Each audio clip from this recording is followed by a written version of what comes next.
محترمہ بے نظیر بھٹو کے بارے میں تو مشہور تھی کہ بے نظیر ہی روزگار لائی. یہ تو اتنا مشہور تھی کہ بی بی پہ تو وہ کیسز بناتے تھے. وزیر اعظم پہ آپ سوچیں کیس بنتا کہ آپ نے روزگار کیسے دیا. تو شہید محترمہ بے نظیر بھٹو کہتی تھی کہ اگر روزگار دینا جرم ہے تو یہ جرم وہ بار بار کرے. آج ملک میں معاشی بحران ہے, تاریخی معاشی بحران ہے. جس تیزی سے مہنگائی میں اضافہ ہو رہا ہے وہ آپ کے سامنے ہے, اور اگر یہ جنگ رکتا نہیں تو یہ مہنگائی کا طوفان میں اضافہ ہوتا رہے گا. اس صورتحال میں آپ کو ایسے حکومت چاہیے جو عوام دوست ہو, جو غریب دوست ہو, جو روزگار کے مواقع فراہم کرے. ایسے حکومت تو آپ کو نہیں چاہیے جو روزگار چھینتے ہیں. تو وہ یہ کام, چاہے وہ آپ کے حق روزگار کا سوال ہو, چاہے وہ حق ملکیت کا سوال ہو, چاہے وہ حق حاکمیت کا سوال ہو, یہ کام آپ کے لیے تو صرف اور صرف پاکستان پیپلز پارٹی کا سوال. اور میرا آپ سے درخواست کہ نہ صرف آپ نے خود جا کے, آپ نے اپنے تمام ساتھیوں کو, جاننے والوں کو یہ بات پہنچانا ہے. سے انٹرنیٹ میرا انہوں نے بند کر دیا, تو آپ نے میرے بات اب پہنچانا ہے کہ پاکستان پیپلز پارٹی کا منشور یہ ہے, تاریخ رقم کرنا ہے, مل کے تاریخ بنانا ہے. آئے پاکستان پیپلز پارٹی کے ساتھ دو اور اپنے آپ کو, آزاد کشمیر کو وہ حقوق دلا دے جو پاکستان میں اس وقت ہم انجوائے کر رہے ہیں. ہم بڑے عزت کے ساتھ, بڑا احترام کے ساتھ اس وقت جو پالیسیز ہے اس پہ اعتراض کرتے آ رہے ہیں. اور کسی بھی معاشرے میں اختلاف رائے رکھنا کوئی بری بات نہیں ہوتی. اختلاف رائے سے قومیں مضبوط ہوتے, کمزور نہیں ہوتے. اور ہر کسی کا حق ہے کہ جو بھی وہ رائے رکھنا چاہے وہ رائے رکھے. میں سمجھتا ہوں کہ جس انداز سے یہ صورتحال چل رہے ہیں وہ مناسب نہیں, اور پاکستان پیپلز پارٹی کی طرف سے میں نے ایسے پلان پیش کیا ہے جس سے میں سمجھتا ہوں کہ مشکلات میں کمی آ سکتے اور آپ کے مسائل میں کمی آ سکتے اور ہم موجودہ حالات کو حل کر سکتے. اور وہ یہ ہے, اس وقت جو احتجاج چل رہا ہے اور اس کے جواب میں جو ریاست پاکستان کا موقف ہے, اس کو مینیج کرنے کے لیے میں نے تجویز دی وفاقی حکومت کو بھی, اور جو احتجاج کرنے والوں نے مجھے خط لکھا تو ان کے خط کے جواب میں بھی, کہ ہمیں ایک کمیشن قائم کرنا چاہیے اور اس کمیشن کو یہ ذمہ داری دیا جائے کہ وہ تحقیقات کرے کہ سچ کیا ہے اور جھوٹ کیا ہے, حقائق کیا ہے اور جو آپ کا زمینی حقائق کیا ہے, اور زمینی حقائق کے مطابق میرٹ پہ فیصلے کیا جائے. اور اگر کسی نے غلط کیا ہے تو ان کو سزا سنا دے, اگر کسی کے ساتھ ناانصافی ہوا ہے تو وہ ناانصافی نہ ہو. اور اگر یہ تمام پارٹیز ہمارا یہ تجویز مان لے تو یہ کمیشن قائم بھی ہو سکتا ہے. جب تک قائم ہے ہمارا ریکویسٹ ہوگا احتجاج کرنے والوں سے بھی کہ وہ اپنا احتجاج رکوائے جب تک یہ تحقیقات مکمل نہ ہو. اور ہم ریاست پاکستان سے بھی ریکویسٹ کر سکتے ہیں کہ وہ بھی جو مزید کارروائی ہے وہ تب تک نہ جاری رکھے یا نہ شروع کرے جب تک یہ رپورٹ سامنے نہ آئے. ابھی تک کسی پارٹی نے ہمارا اس بات کا جواب نہیں دیا, مگر میں سمجھتا ہوں کہ یہی آپشن ہے ہمارے سامنے جس سے ہم آپ کو اس مشکل سے نکالنا چاہتے ہیں. اور میں ریکویسٹ کرتا ہوں کہ سب کو اگر کوئی اور ان کے پاس طریقہ ہے وہ بتا دے, ورنہ جلد از جلد اس مسئلہ کو حل کیا جائے. اس لیے میرا تو سمجھ سے باہر ہے کہ دونوں جو سٹیک ہولڈرز ہیں, جو احتجاج کرنے والے ہیں, وہ ریاست پاکستان سے اور ریاست آزاد کشمیر سے ناراض ہیں, ناراضگی پہ احتجاج کر رہے ہیں, مگر ان کا ناراضگی کا وہ سزا تو وہ حکومت پاکستان یا ریاست پاکستان یا ریاست آزاد کشمیر کو نہیں دے رہے. وہ کشمیر کے عوام کو ہمارا غلطیوں کا، ریاست پاکستان کا یا ریاست آزاد کشمیر کے غلطیوں کا سزا وہ کشمیر کے عوام کو سنا رہے ہیں۔ میں آپ سے پوچھتا ہوں کہ میرپور والوں کا کیا غلطی ہے، باقی علاقوں کا، کشمیر کے عوام کا کیا غلطی ہے کہ اس احتجاج کی وجہ سے ان کی زندگی میں تکلیف، ان کی زندگی کی مشکلات، ان کے روزگار میں، ان معاشی حالات میں، کمانے میں مشکلات۔ تو ان سے بھی ریکویسٹ ہے کہ احتجاج ایسے کیا جاتا ہے کہ ایک تو احتجاج جن کے خلاف کر رہے ہو ان پہ بوجھ آئے، نہ کہ عوام پہ بوجھ آئے، اور احتجاج ہمیشہ پرامن کیا جاتا ہے۔ احتجاج جب پرامن نہیں رہتا تو نقصان ہوتا ہے۔ ویسے ہی جو حکومت پاکستان کا یا ریاست پاکستان کا رسپانس ہوا ہے اس پورا احتجاج میں، تفصیل تو یہ تحقیقاتی کمیٹی طے کرے گا، مگر اتنا تو میں بنتا ہے کہ میں اعتراض کروں کہ جیسے یہ احتجاج کرنے والے سزا کشمیر کے عوام کو دے رہے ہیں، ویسے حکومت پاکستان یا ریاست پاکستان، ریاست آزاد کشمیر، وہ سمجھتے ہیں کہ غلط تو احتجاج کرنے والے ہیں، غلط ہوں گے، برے ہوں گے، بٹ سزا ہم صرف ان کو سنا رہے ہیں۔ نہیں، سزا تو پورا کشمیر کو، اجتماعی سزا۔ یہ تو بہت پرانا کانسیپٹ ہے، ایف سی آر کا زمانہ، قبائلی علاقوں میں ایف سی آر کا نظام ہوتا تھا۔ کسی گاؤں میں چور نکلتا تھا، ڈاکو نکلتا تھا تو پورا گاؤں کو وہ سزا سناتے تھے۔ ویسے ہی گلگت بلتستان میں یہ ایف سی آر کا نظام ہوتا تھا، کسی گاؤں میں قاتل ہوتا تھا تو وہ پورا گاؤں کو سزا سناتے تھے۔ اب کچھ علاقے میں ایسی کچھ واقعہ ہوئے ہیں جو ضرور تشویشناک ہے، لیکن اس کا سزا پورا کشمیر کو کیوں دیا جا رہا ہے؟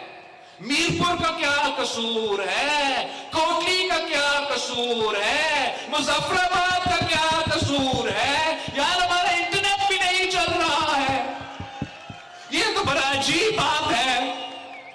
احتجاج کرنے والوں کو کوئی مسئلہ نہیں، ان کا تو ویڈیوز چلتے آ رہے ہیں سوشل میڈیا پہ، مگر انٹرنیٹ کا پابندی، 14 دن کا انٹرنیٹ کا پابندی، یہ تو بڑا ظلم ہے آزاد کشمیر کے عوام کے ساتھ۔ اور میں نے اپنا آزاد کشمیر کا پاکستان پیپلز پارٹی کا صدر کو کہہ دیا کہ وہ باقاعدہ لکھے الیکشن کمیشن کو کہ یہ کس قسم کا صاف و شفاف الیکشن ہے، جہاں ہم موبائل فون بھی استعمال نہ کر سکے، جہاں ہم ڈیجیٹل میڈیا پہ کیمپین بھی نہ چلا سکے۔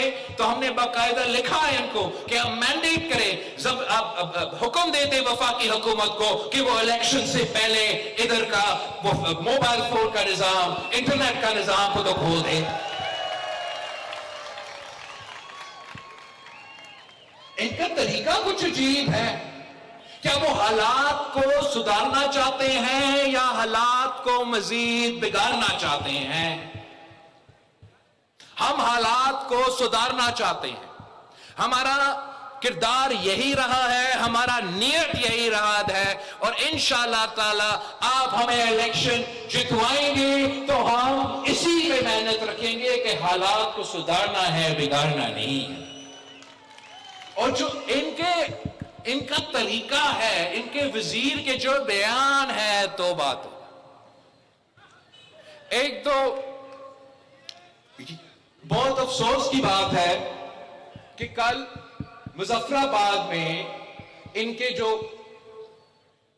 سیاسی قائدین ہیں وہ بھی پہنچے تھے، تقریریں کر رہے تھے، بس افسوس کی بات ہے کہ ان کو یہ خیال ہی نہیں آیا کہ جو نازیبا الفاظ استعمال کیا گیا ہے آزاد کشمیر یا کشمیر کے عوام کے لیے، میرپور کے بارے میں جو یہ وزیر کہہ رہا ہے، یا راولہ کوٹ کے لیے جو ان کے یہ وزیر کہہ رہا ہے، ان کا پارٹی قیادت کو تو احساس ہی نہیں ہوا کہ ایک بیان دے دے، مزاحمت نہیں تو اتنا کہتے کہ ان کا رائے میری نہیں۔ بھی نہیں کہہ سکا. پہلے میں کہتا آ رہا ہوں نا کہ یا معافی مانگے یا عہدہ چھوڑے. اس لیے اگر آپ کا وزیر کا یہ موقف ہے, اگر آپ کا وزیر یہ کہہ رہا ہے اور اس بات پہ قائم ہے اور آج تک قائم ہے کہ وہ نہیں مانتا کہ میرپور کشمیر کا ہے, وہ نہیں مانتا کہ راولہ کوٹ کشمیر کا ہے, ایک تو کون ہوتے ہو یا فیصلہ کرنے والے؟ لیکن اگر آپ اتنا ڈھائی سے نہیں مانتے اور وزیر اعظم صاحب آپ کو کیبنٹ سے نہیں نکال رہا ہے یا آپ کو مجبور نہیں کر رہا ہے کہ اپنے الفاظ واپس لے, تو میں نے اس سے یہ مانا لیا کہ یہ وفاق کا باقاعدہ پالیسی ہے. وفاقی حکومت بھی یہی سوچتا ہے. اور کل کا جلسہ کے بعد جہاں نہ سابق وزیر اعظم صاحب نے نہ موجودہ وزیر اعلیٰ صاحبہ نے ان بیانات کو کنڈیم کیا, ان بیانات کو پہ مذمت کی, تو اس کے بعد میں یہ سمجھتا ہوں کہ یہ باقاعدہ مسلم لیگ کا پالیسی ہے. اور اگر یہ مسلم لیگ کا پالیسی ہے تو پھر میں کشمیر کا ہر حلقہ کے عوام, ہر حلقہ میں رہنے والے کشمیری سے میں اپیل کر رہا ہوں کہ آپ نے, آپ کے بڑوں نے پچھلے الیکشنز میں جس کو بھی ووٹ دیا ہے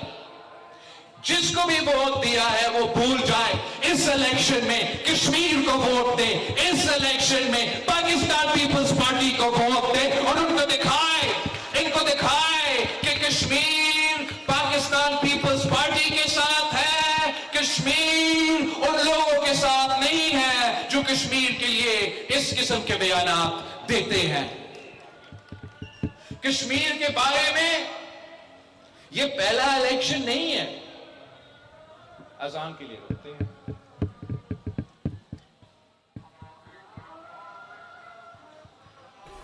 آپ کو بتاتے چلے chairman peoples party Bilawal Bhutto کا جلسے سے خطاب کر رہے تھے. اذان کا وقفہ لیا گیا اور آپ کو بتاتے چلیں کہ ان کا کہنا تھا کہ مسلم ممالک میں صرف ایک ہی ایٹمی طاقت ہے اور یہ قائد عوام کا دیا ہوا ایٹم بم ہے. صدر زرداری نے 18ویں ترمیم میں صوبوں کے حقوق حاصل کر کے تاریخ رقم کر دی. عوام کے مسائل کے لیے ترجیحی بنیادوں پر حل کیا جائے گا. کشمیری عوام وہ فیصلہ کرے جو ان کے حق میں بہتر ہو. شہید بھٹو نے متفقہ آئین دیا. کشمیر کا فیصلہ پنجاب یا سندھ نے نہیں, کشمیری عوام نے کرنا ہے. آزاد کشمیر میں جو الیکشن ہونے جا رہا ہے یہ تاریخ کا اہم ترین الیکشن ہے. انہوں نے کہا کہ آزاد کشمیر کے لوگوں کو وہ حقوق دلوانا چاہتا ہوں جو پاکستان کے لوگوں کو حاصل ہیں. جو سمجھتے ہیں کہ 12 نشستیں ان کی جیب میں ہیں پھر وہ آپ کے ساتھ ناانصافی کرتے ہیں. میں چاہتا ہوں کہ سڑکوں پر احتجاج کی بجائے آزاد کشمیر کے لوگوں کی نمائندگی ہر فورم پر ہو. کشمیر میں حق ملکیت صرف کشمیر کی عوام کا ہے. کیا آپ حالات ٹھیک کرنا چاہتے ہیں؟ ان کی جانب سے حکومت سے سوال کیا گیا. آپ کو بتاتے چلے کہ بلاول بھٹو کشمیر میں اس وقت جلسے سے خطاب کریں اور اذان کا وقفہ لیا گیا ہے. ہر الیکشن سے پہلے, ہر آزاد کشمیر میں جو الیکشن ہوتا ہے اس سے پہلے نون لیگ کشمیر کے بارے میں پتہ نہیں کیا کیا کہتا ہے, مگر اس الیکشن میں انشاءاللہ تعالیٰ آپ ایسے ان کو جواب دیں گے کہ تاریخ یاد رکھیں گے. یہ کیسے سوچ سکتا ہے کہ یہ ان کا فیصلہ ہے, یہ کشمیر کا عوام کا فیصلہ ہے. چاہے وہ کہتے ہیں کہ یہ علاقہ وہ علاقہ, ہم نفرت کی سیاست نہیں کرتے, ہم تقسیم کا سیاست نہیں کرتے, ہم پاکستان پیپلز پارٹی. یہ جو سمجھتے ہیں کہ 12 سیٹیں ان کی جیب میں ہیں, انشاءاللہ تعالی آپ 27 جولائی کو ان کو دکھائیں گے کہ کشمیر کا فیصلہ آپ کرتے ہو, کشمیر کا فیصلہ آپ کا جیب میں نہیں. یہ کہہ رہے تھے کہ آپ جیسے پنجاب سے نکلتے ہیں تو وہاں دودھ اور شہد کے نہریں بہتے ہیں اور پھر ہم ایسے علاقے میں آ جاتے ہیں تو پریشان ہو جاتے ہیں. سڑک کا حال کیا ہے, ترقیاتی منصوبے کا حال, ایسے بات کرتے ہیں جیسے نہ باپ وزیر اعظم رہا ہے نہ چاچا وزیر اعظم ہے. پتہ نہیں کہہ رہے تھے کہ مجھے بتایا جائے کہ آج آزاد کشمیر میں میرا حکومت ہے. میں جانتا ہوں 6 مہینے سے میرا حکومت ہے, جو کام ہم نے کیا ہے اس پہ فخر کرتا ہوں,